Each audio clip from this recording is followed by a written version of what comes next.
بغلداری کتاب زندگی، تمہارے پاس ایک زندہ کتاب موجود ہے، جب تم اس پر عمل کرو گے، اس کو سینے سے لگاؤ گے، اس کو اپنے لبوں سے چومو گے، اس کی تلاوت سے اپنی زندگی کو آباد کرو گے، اس پر عمل کرو گے، تو اللہ رب العزت تمہیں رفعت، بلندی، عروج، اقتدار اور دنیا کی حکومتوں کے تخت و تاج بھی عطا فرمائے گا۔ اس لئے میرے بھائیو، جو مجھے دوسری بات بہت اختصار کے ساتھ عرض کرنی تھی وہ یہ کہ آج ہماری اور ہم سب کی زندگیوں کی یہ ایک تلخ حقیقت ہے کہ اللہ رب العزت کے جس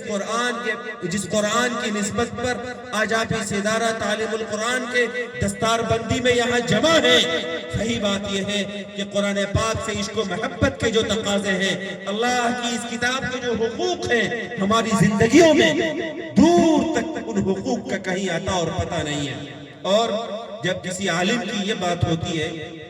کہ قرآن پاک ہمیں ترقی دے گا اور قرآن پاک اللہ کا وہ کلام ہے جس کو ہم چھوڑیں گے تو ہم زوال کی کھائی میں گریں گے، تو بہت سارے روشن خیال لوگ یہ کہہ دیتے ہیں کہ صاحب یہ تو پرانی بات کرتے ہیں، دنیا سائنس میں ترقی کر رہی ہے اور ان لوگوں کو قرآن پاک کی پڑھی ہوئی ہے۔ میرے بھائیوں، میں نے جس طریقے سے آپ کو قرآن کی آیت سنائی، میں نے آپ کو حدیث سنائی، میں نے آپ کو شاعر مشرق مفکر کی ایک بات سنائی، میں ایک نن مسلم تھنکر کی بھی بات سنا کر اپنی بات مکمل کروں۔ نیپولین کا نام شاید ہم میں سے اکثر لوگوں نے سنا ہوگا، سلطنت فرانس کا ایک جنگی قائد نیپولین، جس کا ایمان بظاہر قرآن پاک پر نہیں تھا، وہ غیر مسلم تھا، وہ اللہ کے اس قرآن پر ایمان نہیں رکھتا تھا، لیکن اللہ کے اس قرآن کو جب اس نے باریکی سے پڑھا، ڈیپلی اس کا مطالعہ کیا، تو اس نتیجے پر پہنچا اور کہنے پر مجبور ہوا، قرآن takes the responsibility of man prosperity alone۔ اے لوگو، اے دنیا کے انسانوں، اگر کوئی کتاب پوری انسانی سوسائٹی کو خوشحالی دے سکتی ہے، اگر کوئی قانون پوری انسانیت کو خوشحالی عطا کر سکتا ہے، اگر دنیا کے اندر کوئی کامن ایسی بیسک زندگی کی رہبری کرنے والی کتاب موجود ہے تو وہ صرف اور صرف قرآن پاک ہے، جس پر عمل کر کے پوری دنیا کی بدامنی کو ختم کیا جا سکتا ہے اور پوری دنیا کو خوشحالی دی جا سکتی ہے۔ میرے بھائیوں، غیروں نے بھی اس حقیقت کا اعتراف کیا، اس لیے بس یہ پیغام، گر تمی خواہی مسلمان زیستن نیست ممکن جز بقرآن جیستن، کہ اگر تم مسلمان بن کر زندہ رہنا چاہتے ہو، اگر عزت کے ساتھ زندگی گزارنا چاہتے ہو، تو اللہ فرماتے ہیں کہ قرآن پاک کو اپنائے بغیر،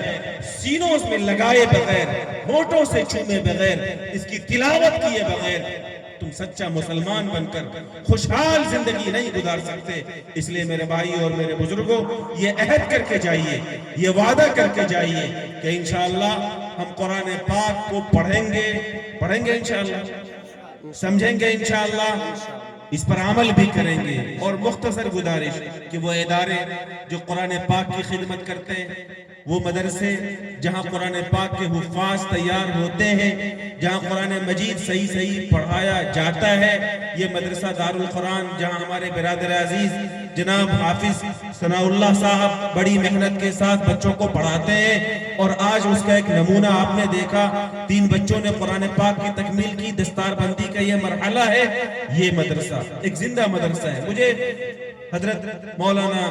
محمد ولی رحمانی نور اللہ مرقدہ کی وہ بات یاد آتی ہے ایسے موقع سے کہ جن اداروں میں حضرت نے فرمایا تھا قرآن پاک کے حفاظ تیار کیے جا رہے ہیں، وہ زندہ ادارے ہیں، وہ زندہ مدرسے ہیں، اور ان اداروں کی زندگی کو باقی رکھنا، ان اداروں کو ترقی دینا اولاً تو وہاں کے مقامی لوگوں کی ذمہ داری ہے اور پھر عامتاً تمام مسلمانوں کی ذمہ داری ہے۔ اس لئے دنیاہی اور مضافات کے جو بھی لوگ یہاں بیٹھے ہیں، میں ان سے گزارش اور اپیل کروں گا کہ ان اداروں کی آپ قدر کیجئے، ان اداروں کو پروان چڑھائیے، ان کو ترقی دیجئے، ان اداروں کے تقاضے جو آپ کے سامنے میں رکھے جائیں ان پر آپ لبیک کیجئے۔ اگر آپ ان اداروں کا تعاون کر رہے ہیں اور قرآن پاک کی خدمت کرنے والے دینی معاہد اور دینی مکاتب کو اپنی کسی بھی طرح کی نصرت اور مدد دیتے ہیں، تو یہ اس بات کی دلیل ہے کہ آپ اللہ کے قرآن سے محبت کرتے ہیں۔ اور یاد رکھیے گا، قرآن پاک کی حفاظت کا وعدہ اللہ رب العزت نے کیا ہے،